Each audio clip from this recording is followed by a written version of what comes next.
السلام ورحمۃ اللہ وبرکاتہ۔ اللہ رب العالمین آپ کو خیر و عافیت میں رکھے۔ سوال یہ تھا کہ لڑکا یا لڑکی گود لے سکتے ہیں یا اڈاپٹ کر سکتے ہیں یا لے پالک بنا سکتے ہیں؟ اس کا جواب یہ ہے کہ اسلام میں یہ درست نہیں ہے، اسلام میں یہ درست نہیں ہے۔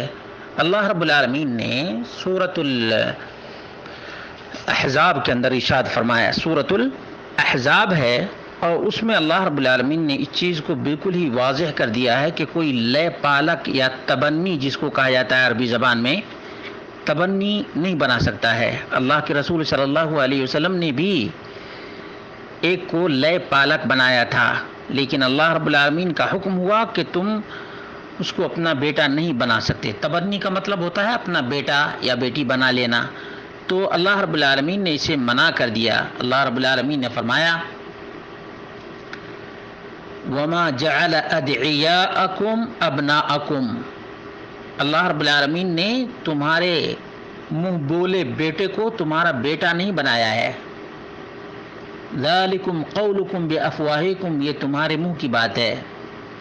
وَاللَّهُ يَقُولُ الْحَقَّ وَهُوَ يَهْدِي السَّبِيلَ، اللہ رب العالمین حق کہتا ہے اور وہی سیدھی راہ دکھاتا ہے۔ یہ سورۃ الاحزاب کی آیت نمبر 4 ہے، اور آیت نمبر 5 میں اللہ رب العالمین نے فرمایا ادعوہم لآبائہم هو اقسط عند اللہ،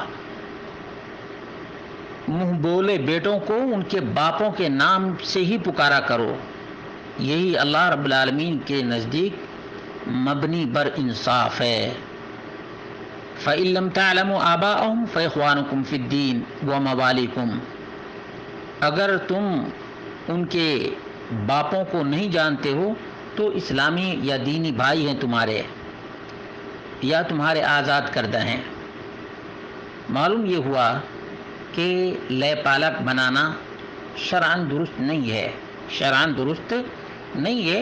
زمانے جاہلیت میں ایسا ہوا کرتا تھا، لیکن اللہ رب العالمین نے اس کو ختم کر دیا۔